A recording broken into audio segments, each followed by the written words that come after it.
Welcome to Disability Empowerment Now, mini series on dating with disabilities. I'm your co-host, Keith Murphy Dickinsini. I'm joined by my other co-hosts, Liv Marone and Andrew Gerza. Guys, welcome to the first part of this multi-part mini-series. How are you? I'm great. How are you, Keith? Fine. We're good. Yeah, I'm so Yeah, glad to be here with you guys. This is gonna be so exciting. I'm so excited. said the unsocialized kitten. I, Yeah, we have to talk about I, yeah, we have to I, explain. I really, yeah, of course, we'll explain it in a second. I really feel that that should be the title of your next poetry collection. Yeah, we just knocked it out. Yeah, one less thing I have to decide later. That's what it is. So why don't you explain it? So I'm glad that we're giving me a chance to say this off the top, and that way your listeners can tune out if this doesn't apply. When Keith called me to do this particular topic, the only reason that I said yes was because I love Keith and I love Andrew, and I think that we're all together very funny and like we'll make something happen. But the idea of me specifically talking about dating with a disability, I was like, I have all the social skills of an unsocialized feral kitten. Don't call me for the what. It's like, how do you date with a disability? It's like, oh, I've developed like a deep misandry, and that's how I'm coping with it. The answer really is, I don't. So yeah. So I don't really know how much help I'm going to be with this particular topic, Um, but I enjoy us. So I was just like, yeah, let's do it. Let's make something happen. I guess I'll be honest too. I don't really date either. I mean, I I pay to play really because I That's find probably, you know what? I gotta write that down for bucket list goal in 2026. That's gonna be my. I love that article that you wrote about paying to play. That was a great article.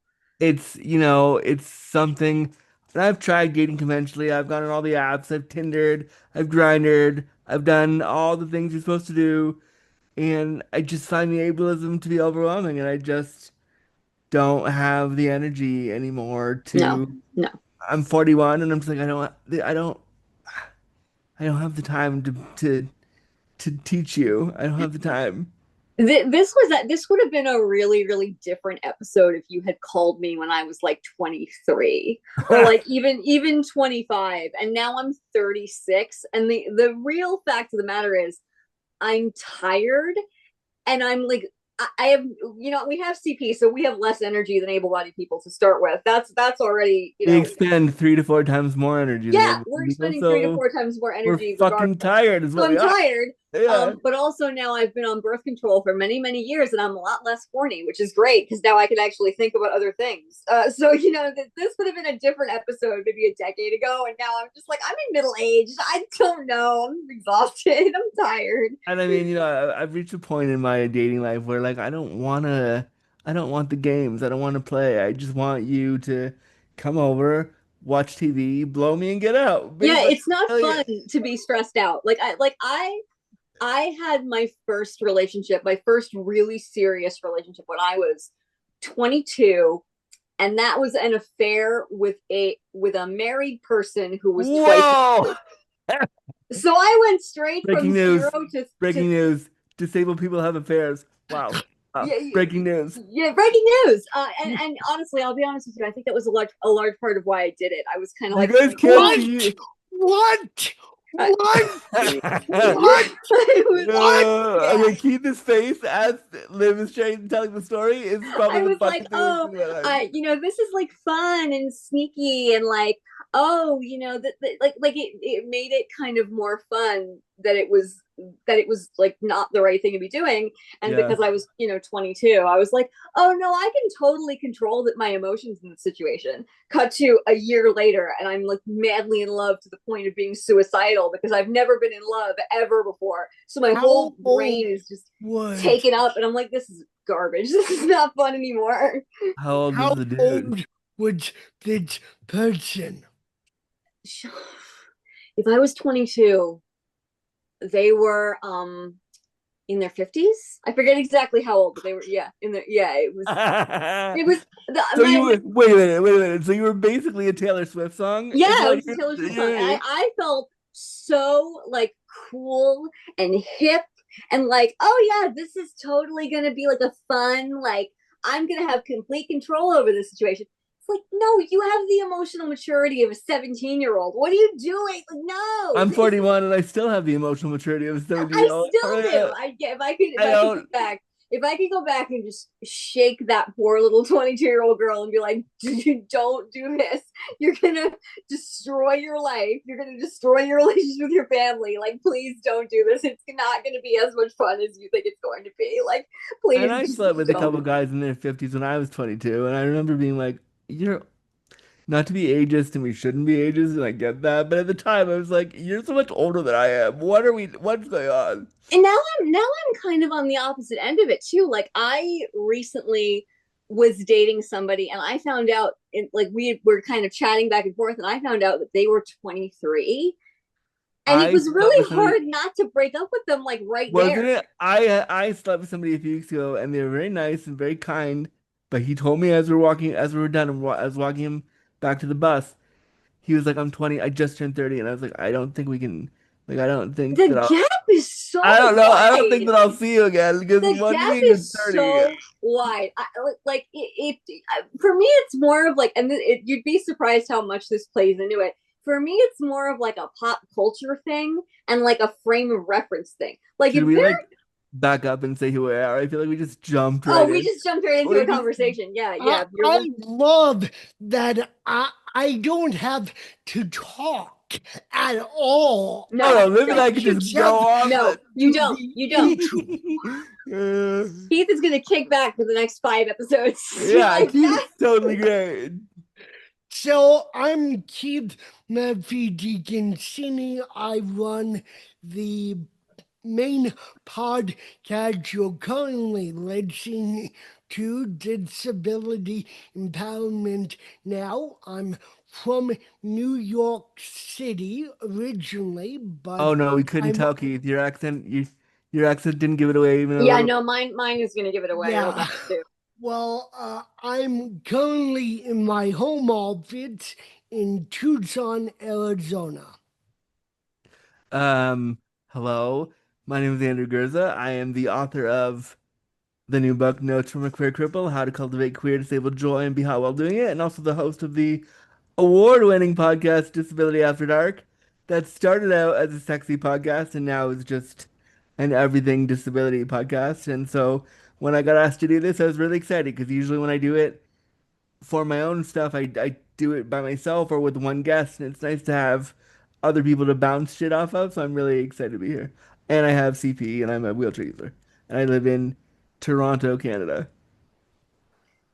Hey, what's up, everybody? I'm Liv Mamone. My pronouns are she and her. I am the author of the recent poetry collection Fire in the Waiting Room from Game Over Books.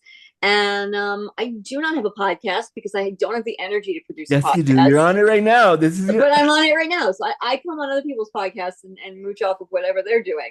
So yeah, I'm really, really excited. Obviously, we're really excited to be here because we just jumped into talking about our sex lives And I without. think we all of us have CP. All of us have CP, right? All Yes, three. Yep, we all have yep, CP. that Like, was by design. Cerebral palsy, for those who don't know, and The at sexiest this, of all the palsies. it really yes, is. I and said, at and I've this always said point, that. I've always said that. It really is. and at this point, I don't know how our listeners or viewers can not know what cerebral palsy is, but just in case anyone doesn't know, it's a neurological movement disability that you either get from ages 0 to 3 or you don't get it. You can acquire it later in life and it's non transferable at Actually, all. if you make out with one of us, we will transfer it to you. Yeah, It's you know what? One time I had Reiki done. Has anyone in here ever had Reiki done? okay. I had a woman when I was like 12 come up to my mom and I when we went on vacation and be like, "Listen, can I put my hands on your son?" And my mom was like, "No, no, you can't. No, Goodbye." that could mean so many things because I've had that same interaction, but it's in a grocery store about a faith healing. It's not the same. It's kind of a different denomination. But yeah, I had a Reiki done, and for about an hour, my friend who did it for me walked around with my limp for like 45 minutes. So you can, I think, transfer it if you are doing Wow. energy healing on someone. I've Wow. seen it happen. I can't speak for getting it through kissing. And if you make out with somebody with CP, we will take one of your lives. Yeah, It makes yeah, us for sure, stronger. Just so for you sure. know, we're sort of like the disabled energy vampires of the disability world. So just, kiss us with caution. Thank you. Thank you. It's Thank because we're so tired. We Yeah, have we to take really, it to yeah, the that's cue. right. Yeah, It's because we're we're expelling. succubi. We just have to, yeah, yeah, that's right. And I mean, for me, it's twice as bad because I'm also bisexual. So bisexuals can't be trusted, and Oh we are wow, also no, no, no, going no, no. to like The sneaky bi people, man. Wow. sneaky by people. So it's worse. Keep his face as we're talking is my favorite thing in the universe. I actually keep forgetting that Keith is heterosexual. Like I'm like, oh yeah, right. This is not actually a queer podcast. Well, look at keep. What? I keep forgetting. I'm like, oh yeah, What? right. That's I have to explain what unicorn hunting is for some reason. Listen, I love me a unicorn. Me too. I do too. I had good times with them in my 20s. So, Good times. Liv, you have some a lot of explaining to do. Yeah, let me get out my PowerPoint. Yeah, so yeah, getting back to my story about my relationship. So yeah, that was my first relationship. I went from like 0 to 200. And like because I think that maybe this will resonate with some of your listeners. I think that there is an element of emotional immaturity to being disabled. You do some things really really early, and you have some experiences way earlier Yeah. than your peers, and then you have some experiences just way later. And so I went into that relationship fully an adolescent. I really had the emotions of a 15-year-old going through that If a relationship. 41-year-old man said to me, I want to date you today, I would turn into a 17-year-old girl and be like, I don't know what to do. Immediately. No, and I'm How do I still do? like that. I'm still like that. I mean, like to be fair, I've been like that my whole life. It's just becoming a little bit less of a felony every year. Like I still am really into older people. It's now just less of a problem. Okay. The gap is just closing. I will love to see how Keith edits that whole part of it. I want It's to see just what becoming he a does little with bit less it. of an issue. Walton Goggins is 53 and I'm 36. Listen, And I'm he's like, a that's a villain. good, Listen, we've that's all seen normal. Righteous Gemstones. We've seen So, him stand up in Liv, the. one, why do you keep forgetting I'm heterosexual? And two, what's a unicorn for those of our listeners or viewers who don't know? So I keep forgetting that you're heterosexual because I think at this point I can count on my hand the number of straight friends that I have. Like I don't I didn't mean to weed them all out. They're just not there. And so the couple of them that are left, I'm like, oh, that's right, they're not bi. Like I'm like the opposite of a homophobe. I just kind of think, oh, you're queer, you just haven't met the right person. Like you'll find them. They're out there for you. If you would And they genuinely might be tell out me there, Keith. You never know. you never know. Yeah. So I It's literally 2025. I Such think it's I better. think I literally have like five straight friends. And of course I'm in love with one of them unrequitedly. So of course that nothing's changed. A unicorn, to your second question, is a bisexual person.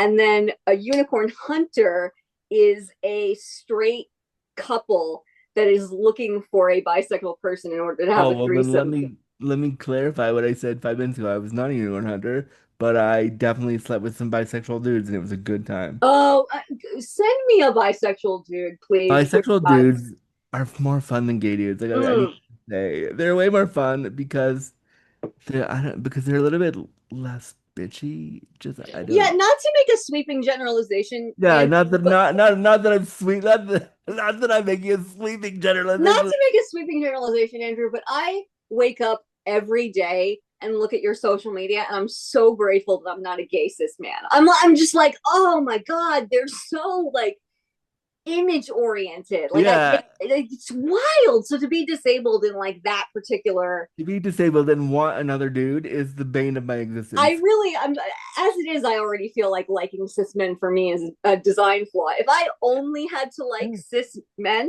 that chaos. I can't Hey, even imagine. but oh, why is my dental calling me when I totally put the phone on Do Not Disturb? Hold on. I'm not gonna answer that. They can leave a message. Okay. Like the Cool. podcasting equivalent of reality TV. We're all just kind of hanging out. It's fun. I Um, love how I managed to get three different people with three different sexualities that have all of the same disability. I I love can't, that for us. I Yeah. I can't mean, believe my luck. do we want to I ask? remember when I first came out as bi, somebody said to me, "Well, now twice as many people are just not going to want to sleep with you because you're disabled." And I'm like, "Yeah, that pretty much that's kind of how it shook out." I'm not gonna say they weren't wrong about it. Do we So want? Do we want to talk about like are the worst questions people have asked us about dating? Yeah, yeah, yeah, let's do that. Okay, Liv, what's the worst thing someone's asked you about dating? okay. What's the worst thing that somebody's asked me about? It's not the worst thing. I just didn't know how to answer it. Another disabled person asked me because they live with their family and I also live with my family. How do I start masturbating? And I was like, Fair. I love that question for you, and I love that you trust me enough to ask that question. But like, I would need to know so much more about you to answer that question. Like, Was it okay, like an out of the blue question? Like yeah, I don't you know asked this like person. pass me the It was pudding, and like they a were like, DM on social media. It was like somebody who had read my poems and was like, "Hey," and they were like 19, and I was like, "Oh, honey," like I was so like I felt so honored in that moment, but was also like, you're really gonna have to break down for me like your yeah, you're gonna levels of really have to muscle figure out control. like Like you're what. really gonna have to like draw me a map, and I'll do my best for you. I don't know what I'm that was pretty bad. And then of course there's the old classic. Do you have sex? Which is the old chestnut. We love it. We get it on I get it on Type every my name date. into Google. You can see pretty much anywhere that I've had lots of sex. Type my name Mm. into Google. I'm pretty sure there's naked photos of me everywhere. Just look hard enough and you can see that I've had sex with somebody. So like when people ask me that question, I'm like, and if I hadn't, would I be any less valuable? That Like, ooh, that's a good ooh, yeah. Let's bring our ace brethren into the chat. If you haven't, you are not less valuable. That and is if I don't want to, would I be any less important? Like, oh, I no. love that, Andrew. I love that. That's so good. Because as I get older, like, yes, I like to dig down. I like to dig In my down like 20s, I used to say, "Why don't you come over here and let's find out?" amazing, Like amazing. I was just so just like you want to try? Let's try. Like just yeah, it was yeah. Because I mean, one of the first things I'll ask a new sex worker is like, "Hey, you ever been with a disabled guy?" And if they say no, if they say yes, I get disappointed. And if they say no, I'm like, "Ooh, a new one to teach the things to." I get to break this one in. Yeah, Yeah. Um, the worst things that I've been asked, well, not asked, but told. I had a guy when I did my last official date. November 2023, met a guy in the apps, and he was visiting town from the UK for something, and was from Canada but had moved to the UK and was coming back for something, and we'd been chatting for like a week. Everything was going well. The date was nice. We like had coffee, and I said, "Oh, if coffee goes well, like give me a signal, and we'll go back to my house." So that he gave me the signal, and we went back to my place. And we are gonna like get down, and he walked to my house, and he saw my stuff, my lift, and my wheelchair, and all my things. his face went white, and he was like, "I don't think I can do this." And I was like, "Cool." And so then he like turned around on his heel and left, and I let him go obviously because I was like, "All right, fine." Right. Like, what are you gonna do? Like, make a thing out of it? And And yeah, then yeah. he WhatsApp voiced me after and was like, it wasn't me, it's my stuff. It wasn't you, it's my stuff I got to deal with." And I was like, "Yeah, but you still put me through that whole rigmarole of your discomfort. Like, I don't have time for that." Yeah, no, I've gotten the "it's not you, it's me" quite a bit too. I had a someone who I was dating, and who we dated for like a little bit too. Like, we dated for like a couple of weeks, and then they found out that I had never had sex, and they didn't want to be the first one to take my virginity, and they got all weird about it, and they were like, I don't want to do this." And I was like, and they were, and it was interesting because it was, for them, it was like a non-ableist loophole. Like, they kept being like, "Well, it's not because you're disabled." I'm like, "Why do you think I haven't had sex yet at 30?" That's the reason. There's no other reason, like, so that I've gotten the "it's not you, it's me." I love, for that dude, Andrew, that it was the machinery that did it. Like, Which is so weird because I was like, which "Yeah, is so weird. you would just get me in bed, you'd see that my other machinery works just fine." Honestly, it's like, okay, you did the whole date, you saw the wheelchair. Like, not like I would understand this, because we've all had this happen too, where it's like they take a look at you and they see you physically and they bolt in the other direction. Like, that I can kind of like, okay, you maybe didn't understand like the image that was going to come toward you. But to get all the way back to your house, it's like, okay, what changed between here and 5 blocks away? Like, I don't know. Like, bonkers. People are just crazy. Bonkers. Not that you should have sex with anybody that you don't want to, but like, public transit's real tough for disabled people. You could at least tell me in the fucking restaurant, and that way I wouldn't have to, like, figure out how I was getting back. You know what I mean? Like, Right? there are ways to Yeah, do this. exactly. Does it work?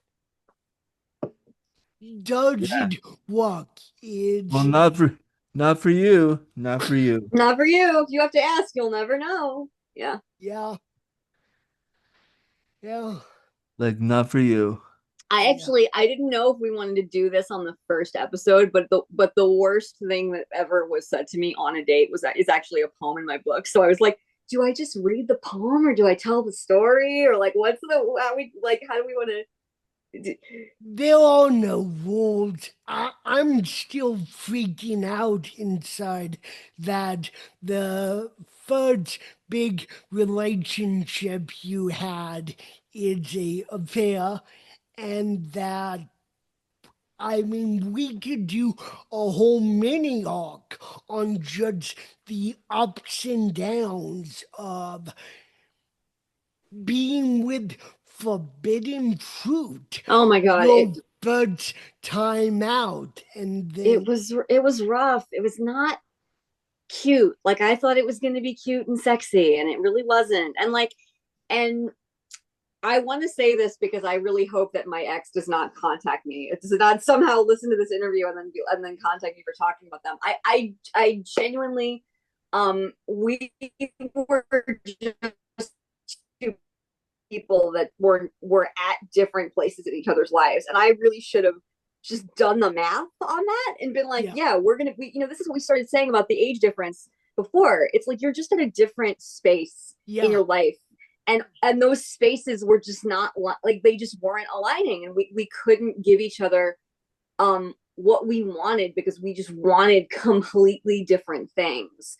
And like, it got to a point for me where I just was so deeply in love. Have you ever had to break up because you are so in love you have to break up? Like, that was a thing that I didn't know could happen. Like, I thought that the only reason you break up is because you don't want to be with the person. We actually had to break up because I wanted to be with her so bad that I was just like, I'm gonna ruin my life if I don't leave this relationship. I'm gonna destroy everything else in my life to try to make this happen, and it's never going to happen. And so that, so it, like, when I talk about this relationship, I don't want it to seem like, fuck this person, because I really don't feel that way. To this day, if I like ran into her in the street, I probably would be with her right now. Like I had to cut contact because I was just like, everything you say just makes me want to go do it all over again. Like and that's not on her, that's on me. And I at a certain point was just like, nobody's coming to save you from this. Like, she is not going to help you have a better life. But so you just have to leave and like hope that one day she understands that you didn't mean to absolutely destroy her. It was just a question of like, it's this or I'm gonna die. Like it's Well, this or I'm genuinely gonna harm myself I and I have to think go. I think it's also that also trigger warning for harm. Mm. Hey, Yeah, hey, just in case you're yeah, listening, like, whoa. Uh, um, and trigger warning for earlier for suicidality. Also, whoa, yeah. whoa. Sorry about that, y'all. I'm so Um, but it's funny because I don't think a lot of people with CP, especially, and I can certainly vouch for this. A lot of us with CP or um, more visibly noticeable disabilities, and not all CP is as noticeable as the other. For instance, if I didn't know that Keith had CP, in looking at Keith, I wouldn't know he had CP. If I looked at Liv and I didn't know you had CP, I wouldn't know you had CP.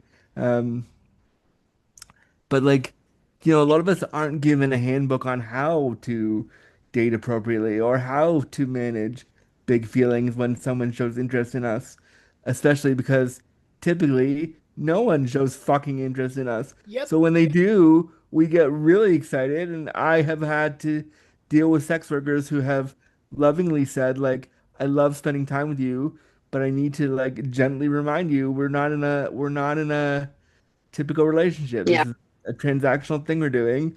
And like, um, I love talking to you and texting and all those things, but like, I have a life outside of you and I need to be allowed to have that. And so like, I had to be gently nudged in those directions because I never had somebody who wanted to come back or who wanted to spend more time with me just because.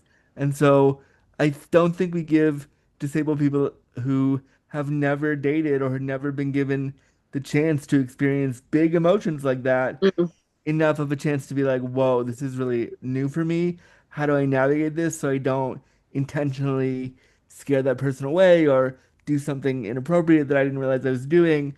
Like, I remember when I first started seeing like a sex worker that wanted to come back. I remember, and I don't know why my camera's doing that. So sorry.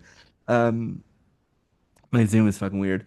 But I remember when I first had a sex worker that wanted to come back, I was like, okay, I wanna try this and I wanna try this and I wanna do all these things. And he was like, whoa, whoa, whoa, whoa, whoa, whoa, whoa. Like, what are you expecting to happen in one session? That's a lot of things to want to do.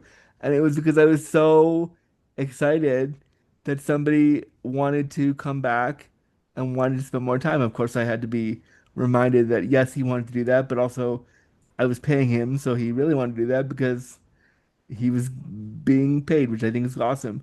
But also, like, it was a big thing for me and a big emotional thing that, oh my God, somebody wanted to. Because in college, I only had one night stands, really crappy, like, non-committal, never anything more, one night stands that didn't go anywhere. And so when somebody actually wanted to spend a prolonged time with me, I was like, I want to try everything because if I don't, then you'll leave and you'll disappear. And so I had to like be really firmly but gently told by a few sex workers, like I love spending time with you, but this is the reality of what we're doing, and it's okay that you have big feelings, but there needs to be a boundary there. God bless. Because like another thing too with being disabled, with being the kind of disabled, the kind of way that the Venn diagram overloops for all of us is like, what are boundaries? You know what I mean? Like, we don't get to assert even our boundaries often Yeah, with the people Yeah. in our yeah. life. We don't get to have the same boundaries as other people, so we don't even maybe learn how to do that correctly. Well, when we're young kids with CP, we don't learn that it's not okay to touch somebody because when we're kids, everyone is touching us all the time. Doctors, Exactly. nurses, OTs, PTs, they're always touching us and they're never asking, is it okay if I touch you? They're just touching you.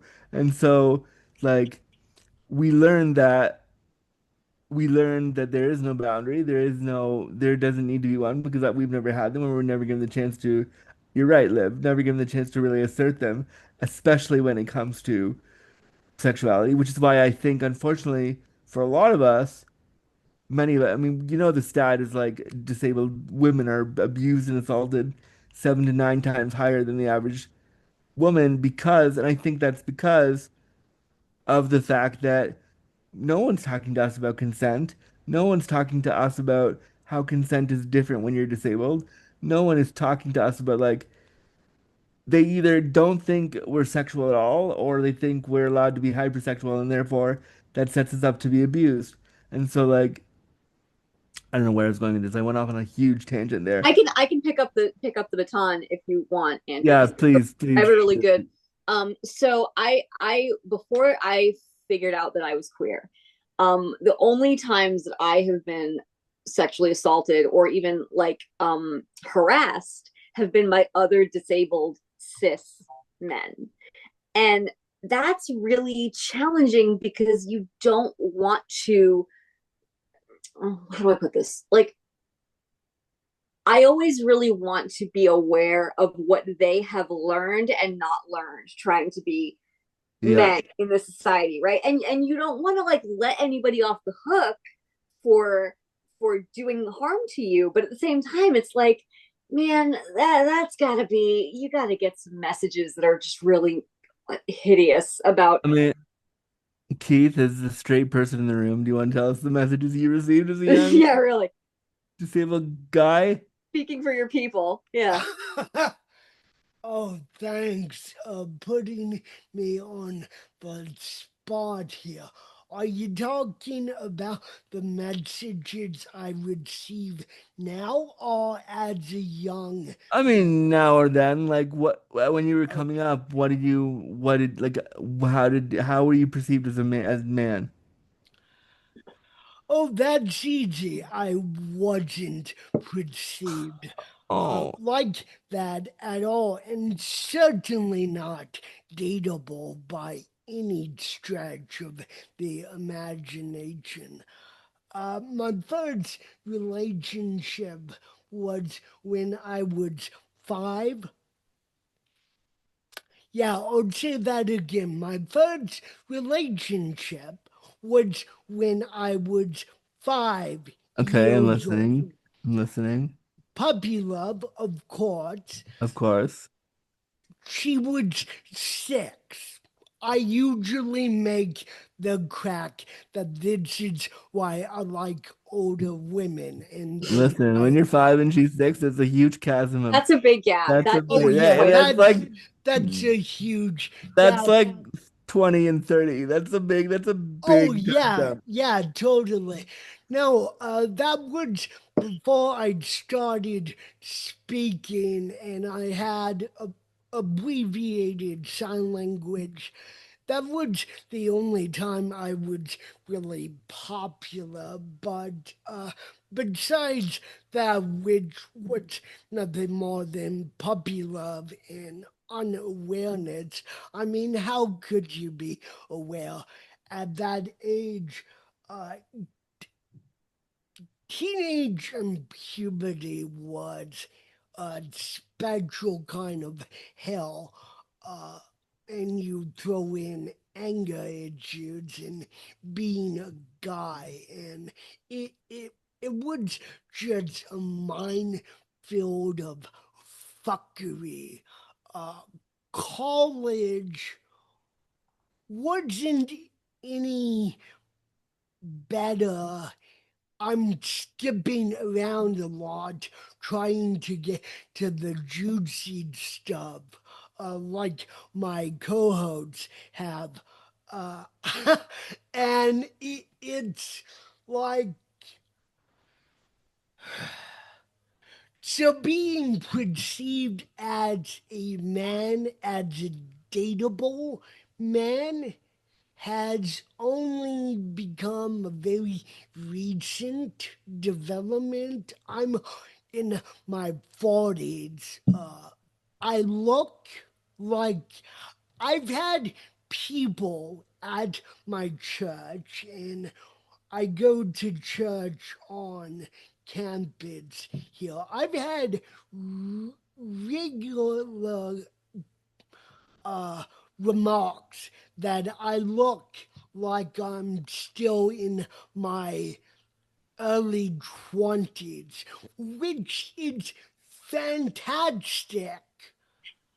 But then Cool. I'm I wish I looked like that, man. I feel like very I'm. much reminded that my bones are old.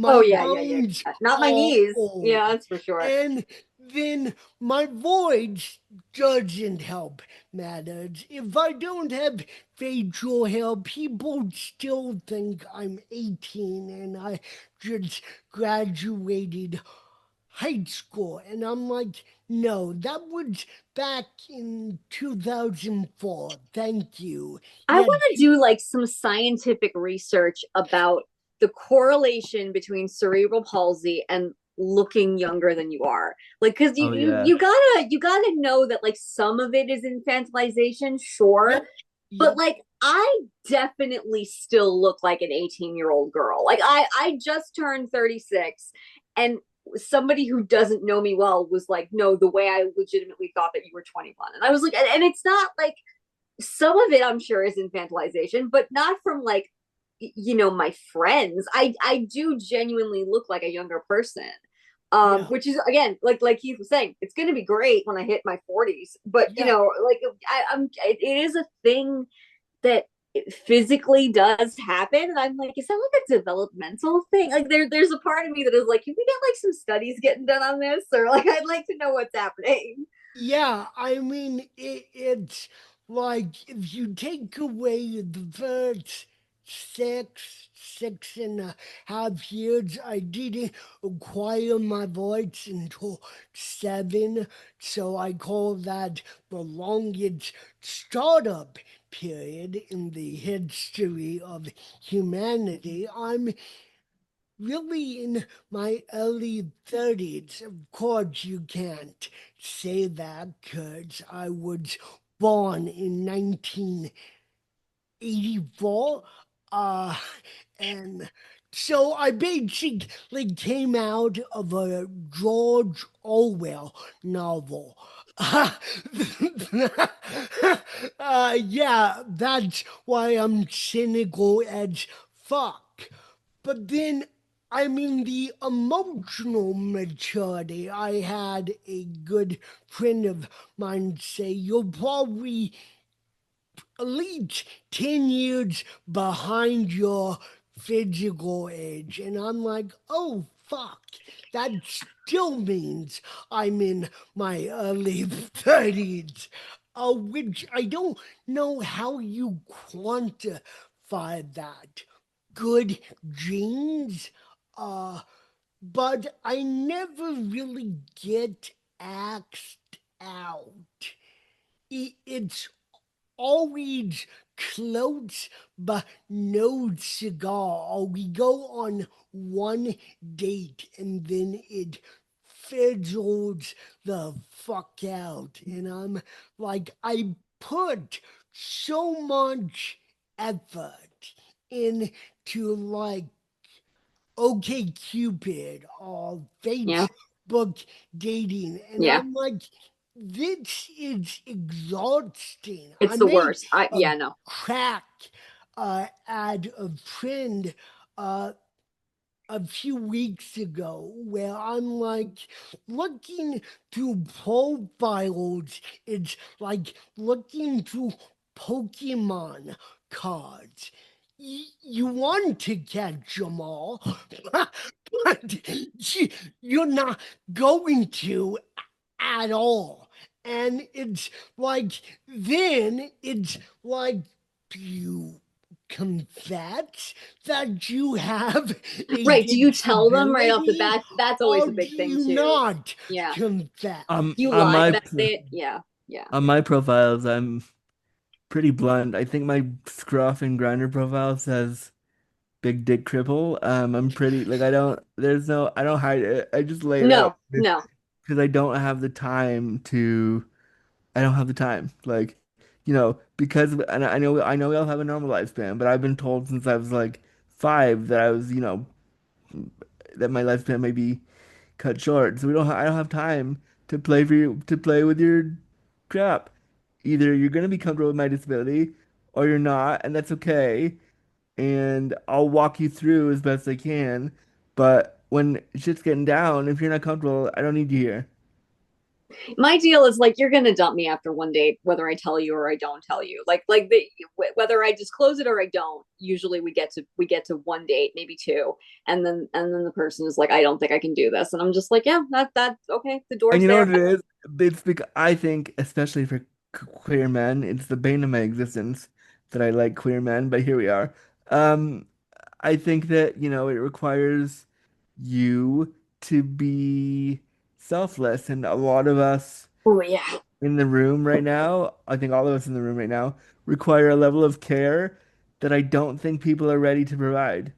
We No. need support that I don't think people understand.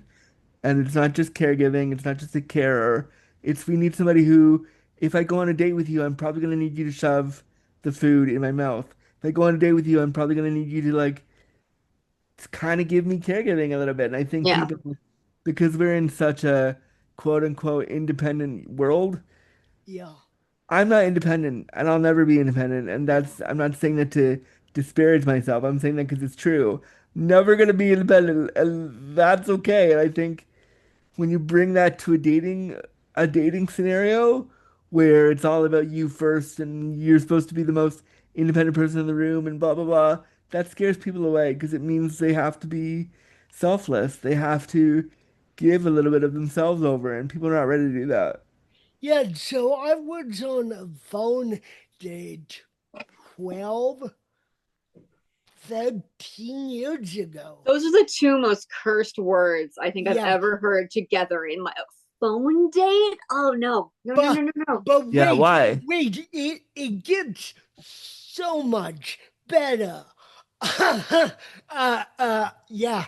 Uh, so we have the phone date, and then the day after, I'm texting her because that's normal. And she said, and she was really into my profile and how I look. And she said, I expected your voice to be as handsome as your picture. Oh, Are oh, you fucking kidding me? yikes. Oh, that. And Oh, swipe I'm left, swipe like, left. I, I'm Whew. I'm still trying to figure out if that's a compliment or not because it's so hilarious. But yeah, it's like it's like one or two dates and it's over.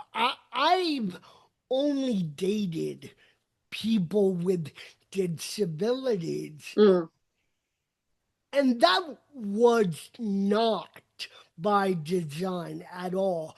It took me a decade plus to finally be comfortable with that because I'm like, the excuse I used was I don't even know the ins and outs of my disability. Yeah. mm. How can I take on someone else's? Yeah, yeah, that's definitely, Well, Answer yeah. very easily, it turns out. Uh, I had uh, on a first date, the date's best friend threatened me if I hurt her, she would fucking kill me. And then my date showed me her medication list. And I'm like, okay, so we're doing this. I mean, that's a level of intimacy that I did not expect. I was actually intrigued uh, where this would go. But yeah, I mean, we're going long. These episodes are gonna be fucking long. Yeah, I don't Um, envy you the task of editing this down, but I that was don't. actually what I was going to say, Keith. The idea of I would really have to unpack a lot of my own internalized ableism Yeah. double quick. Like I would really have to be working on myself in a big way if I went out on a date and somebody was brave enough to like unfurl the scroll of their meds. I'd be like horrified. I would be so like that's so But vulnerable and like that's not a them problem. That's me No. just being like, whoo, oh my god, are we doing this right now? Like Yeah. yeah, okay. yeah, But yeah, I would have to really I'm trying to think of like what the breakdown is versus like my able partners versus my disabled partners, because it's like the interesting crossover is I've only dated I think two people who were physically disabled, but most of my partners have been neurodivergent or disabled, mentally ill in some way. And so I would count that as like a different kind of disability, like where you're dealing with various things. And that's taught me a ton about like vulnerability, and that's one of the things that for me makes dating very very challenging. You have to be vulnerable, and I don't think just disabled people, but I think more so disabled people need to be vulnerable yeah. if they're going to put Like we themselves go in. like much like we did with this podcast episode, we go deep in quick. Like We go there deep in, yeah, we go deep, Oh and yeah. because yeah, that definitely is something that I've had to like, especially when you're queer and especially when you're non-binary. We're all just walking around just traumatized. So like your second date is like, here's all my stuff with my parents. You know what I mean? And that's just yeah. very normal in the queer community. And for me, that was a big learning curve. That was like do we gotta do this? Do we gotta like be in love enough to like move in together? One of my ex-girlfriends on the fourth date was talking about moving in together and getting a dog. And I was like, not what? Like, I'm sorry, what? And so it's taken me a long time to kind of walk the line between like my internalized ableism and the work that I'm doing on like what Andrew was saying about that like hyper individualized attitude and that like hyper independent, like no, I've got to do everything myself where it doesn't count.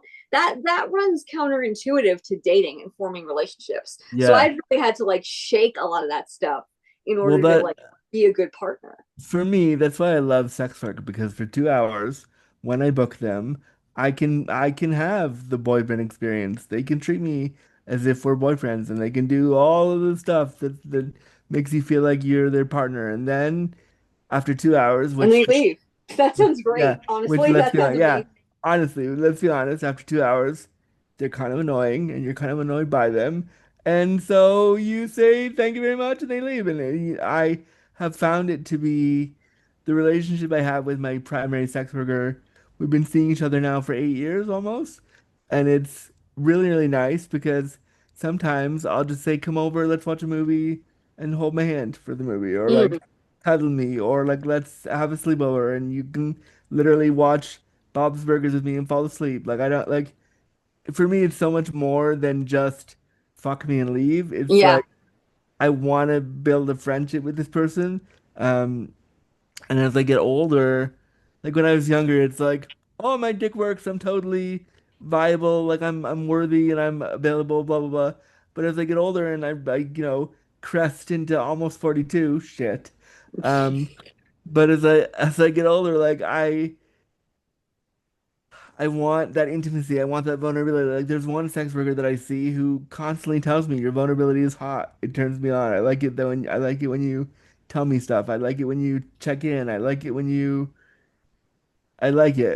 See, Andrew, you just said the phrase "your vulnerability is hot," and something in me constricted. Like something in my body went, Oh nope, nope, nope, no! nope, nope, nope, nope, nope, nope. Like I'm gonna have to unpack that with my therapist next week because I really had like a really hard like physical response to that. Because if anybody looked me in the eyes and said that, I would turn to dust. I would just He completely looked me in like the eyes, said that, and then gave me a hickey. So I mean, that's Wow. that's so amazing and emotional and romantic. And yeah, I know I still have work to do on myself because I just felt like I was gonna throw up. Like I just was like, nope, I'm not doing that. It's just, so a lot of it is yeah, I'm in a relationship with myself in a big way. Yeah. So I'm still working on a lot of my own intimacy issues. Because we live in a world where people with disabilities can't get married, just in case you all forgot. Yeah, oh yeah, Um, did anyone People with forget? Yeah. disabilities who live on social assistance of any kind can't get married, cohabitate, or move in with the partner because then we lose our benefits. And so my plan when I hit 45 is to literally marry myself Mm. and Yep. have a wedding Yeah. with have a party with all my friends, and the other groom is whoever. But I'm gonna basically have a party that is my wedding because I can't really have one. So I'm gonna play with that.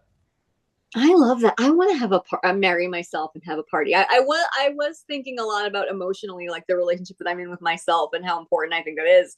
But to actually like celebrate it and externalize it and like make it a thing that people in your life have to recognize, that's an awesome idea, actually. And now I It's want to just do it. to just play with it. And it screams in the face of marriage equality to be like, well, if you won't let me marry someone else, I'm gonna fucking marry myself. Deal with it. I mean, we all have that friend that we've talked about marrying for the tax break, right? Like, I know me and my best friend have definitely discussed, like, if we could get married, we would, because we just are already kind of life partners and we already share, deeply with each other. We're just not married. But yeah, but I think that queerness in many ways saved me in that with regard to a lot of that. Because queer people are already looking to do relationships differently and are already looking Yeah. outside of traditional boundaries in order to build a relationship. So it was easier for me once I realized that I wasn't straight to be like, oh, I am not automatically going to fail at this. Like then it became less about like, oh, I'm not desirable, and became more about like I said at the top, I have the intimacy issues of an unsocialized feral cat. I have so much baggage um that I'm left Keith, over from like can that being be the name of this heterosexual. episode, please? Can the name of this episode be I have the intimacy issues of an unsocialized feral cat, please? It's really true. It's like you can ask my poor partner, man. My partner right now, I move at a glacial pace. It's like, it's like dating somebody with a cactus for a heart. It's tough to date me because I'm just like, listen, I don't know how to do this. And he's And I very, mean, poetically, you might put them in a poem. And I mean, I'm not gonna lie, I would be fucking terrified to date you because I'd be like, what if I did something what if I wrong? get into a poem? Yeah, yeah, And she no, for makes sure. me a poem. That Shit. that definitely one of the things that really spooks me, literally the only reason I said yes to doing this podcast at all, despite other than loving the both of you, is like, oh, I'm in a relationship now, so I actually do have some qualifications to discuss this. Like I actually like somebody legitimately, at least four people have wanted to be in a relationship with me, so I'm currently in one that I'm not completely destroying, so I can't be doing that badly. Like I can't be fucking up that bad because he's still here. But we are at the kind of very beginning of the relationship because I'm moving just absolutely just glacial, just ice age pace. And they're very patient with me, my partner. They're very queerness saved me and polyamory saved me because while I've never had more than one partner at once, all of my previous partners have more than one partner besides me. I like Um, to think I'm polyamorous, first of all, number one. yeah, Number two, I could be polyamorous, but I'm a jealous bitch, okay? are I you? don't Oh, I don't think that I could know that you were with somebody else and having the same kind of emotional, and I want to think that I could, okay? If you asked me like yesterday, I would have said like, "Oh yeah, I'm totally with," but if I really think about it, I am like one of those bitches on Real Housewives of Beverly Hills. If you tell me that so and so, and I don't know who any of them are, I don't watch the franchise, so I'm not gonna pretend like I know what I'm talking about. right, yeah. But if you tell me that you're seeing someone else, I'm gonna go. You're gonna go What? to their house, like you're gonna go. Excuse me? See, for me, the joys of polyamory, they tie directly into the fatigue that we were talking about at the earlier part of the episode. I'm so tired I need to know that someone else is taking care of you. I'm like, please don't leave it up to me. I I don't love that. I need to know that someone else, maybe multiple someone else's, are making sure that you get everything you need so that I don't feel, because I have a thing in relationships, especially in my romantic relationship, but it's very true in my friendships too, where I feel like I need to be perfect because somebody chose to spend time with me. Yeah, So I yeah. need to be like really like on top of everything and really, really like available. And then I start to feel resentment because I work myself way too hard. And it's like, well, Liv, nobody said you had to do any of that. No, nobody said you had to answer the text at 2 a.m. or whatever it is that you did that you're now feeling resentment about. So for If me, a boy polyamory. doesn't text me back, I have a meltdown. I'm like, it's 2025. What do you mean you can't get back to me? Oh What? no, don't text me back. Just take days. Take days. I'm really, I'm No, fine. no, I'm no. so fine. I'm the complete opposite. I'm like, how very dare you? It is 2025. Everyone has a computer in their pocket. You're telling me you couldn't do some swipes with your thumb and say hello? Oh, I'm What? fully no, I'm fully the last relationship that I was in kind of semi seriously. One of the things that they used to do that would make me crazy would be that they would text me a question, and this was like at the like height of my chronic illness where I was in bed for like 12 hours a day. They would text me a question like how are you or what are you doing or like a normal question, and then a couple of hours later, if I didn't get back to them, they would text me a question mark. And I I hate that that. was too much for me. That was like that was you're being clingy. Like that was so much for me, and that felt I so... It's funny you said clingy because the joke is that I'm a Clingosaurus Rex because I I I like to cling a little bit. I want somebody to be thinking about me all the time. I want No. somebody to be like to be want. I now again, I think I want this, but I also might not want this at all. In the fantasy relationship in my head, I want that, but in real life, I probably want to be like, get the fuck away from me. Even in my fantasies, I'm like, if you don't have a hobby or friends, we can't. Like this is the downfall of the first relationship that I had, being so passionate about that person to the point where it was detrimental to my mental health. I don't ever want to feel that way again. So I'm very like, I'm gonna keep you at arm's length, and I'm gonna, we're gonna have friends and hobbies and stuff that we do, and and jobs, and like, I don't ever want to feel like I can't live without another person ever again. It's so bad. So I'm very like, the reason polyamory is so great for me is not because I want to see more than one person, but I want to make sure that my partner is getting loved on from all corners. Yeah, I like Maybe that. I just like not by that. me, because maybe I'm having a bad pain day, or maybe I have a job to do, or maybe like my poor partner, God bless him. We met, and they only live a couple of hours away from me, by public transit, and I was like, oh, this is really going to work out because like the chronic pain part of my disability has kind of abated. I've gotten some good medical care, and I'm like not dealing with that as much anymore. Oh, good for you. Yeah, it's great. Yay, Botox. Shout out to Before Trump like finds a reason why you yeah, shouldn't. really. While I still have it, shout out to Dr. Beckley at Columbia for giving me my life back. But yeah, I met him. I met my partner right after I started doing Botox, and I was like, oh yeah, it's like long distance, but it's not like crazy long distance. Like I could make this work.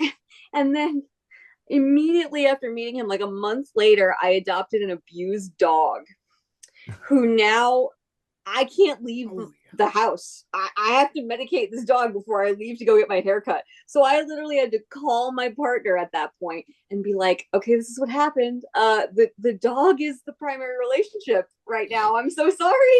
I have to get this dog mentally to a place where he's gonna be okay with me leaving or like taking him on the Amtrak. And I don't know if we're ever gonna get there. So it really, the timing with my relationship did not work out super great.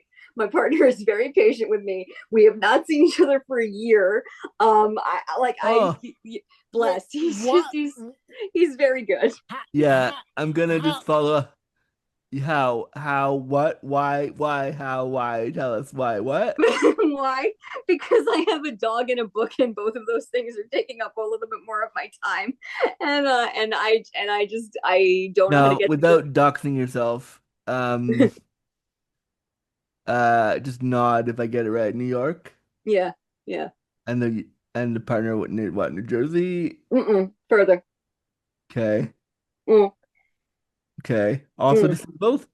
No, no. Okay. Yeah.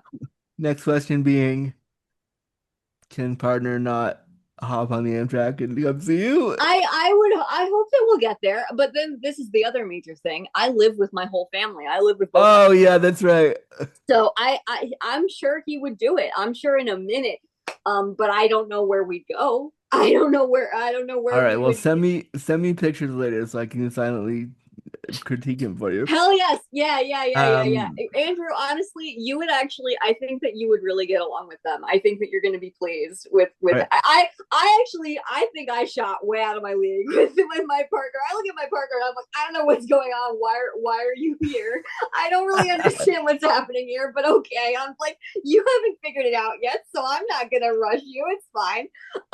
But like, he's very, very patient with me.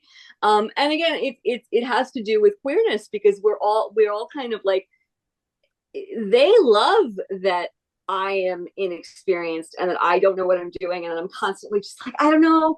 I hope this is okay. Like they love it about me and they think it's really fun and sweet to like get to go on this journey with me and to like be my partner in this particular way of like just getting to enjoy each other's company whether we text once a week or twice a week or whatever.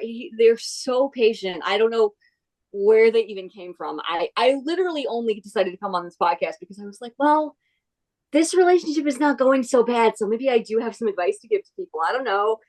He's still I, here, I so mean, I hope that over the next 5 episodes, your that opinion doesn't change drastically. It just, seriously, yeah, no, no, they're great, and I really, I love how different everything can look. I love how everything can just be the shape that it grows to be with your partner when you're queer. You can just kind of do your own thing and not feel beholden to any sort of expectations. And I wish that straight people had that too. Like I wish that cis straight people could kind of figure out that like it's all fake and we made it all up yeah, anyway. and And nobody knows what we're doing you ever. don't have to do anything that you don't want to do. I remember one of my friends. I don't know if she would identify herself as disabled, so I'm not going to put that label on her. But she was injured, and she has a really, really great. I think he's her husband now, but at the time he was her fiance. He's really amazing. And I said, how did you do the dating thing? And she said, if I can't show up to a date in sweatpants and a hoodie, you can leave. I don't want to be there. Like, I don't want to have to put in any effort. And I want to still be seen as like my authentic self and have somebody embrace me without having to put makeup on or like put a dress on or whatever. If I Yeah, can't show up in a hoodie and sweatpants, like I'm not going. And I was like, that's bananas. I was so blown away by that. And that really stayed with me. And I think that's kind of where I'm at with dating. I'm like, if I can't show up in sweatpants and a hoodie, like I don't want to go. Like I don't want to be there. And so that's where what I'm taking into my relationships where I'm just like, if I can't be my full self, bye. So yeah. we're gonna cap it there for part one. We hope you Wait. I just enjoy. wanna, What the fuck uh, time is Okay. it? Oh my god. Okay, where are I just we at? wanna, We're only 10 I minutes wanna over time. laugh at Keith because I'm sure he wanted to tap it 20 minutes ago, Yeah, but for sure. Yeah, yeah, he yeah. very nicely was like, "Let me just be quiet, let Liv keep talking. It's fine." Yeah, Uh, we could probably do the five parts in literally 5 hours. We could. And okay, Don't by let we me do five that because hours, my I energy mean levels will 10 plummet. to 15 hours. We're Yeah. going to cap it there, folks. We hope you've enjoyed this episode. We're gonna sign off and figure out when we do the next one. I want to thank my fellow co hosts, Andrew Gerza and Liv Marone. See you next time.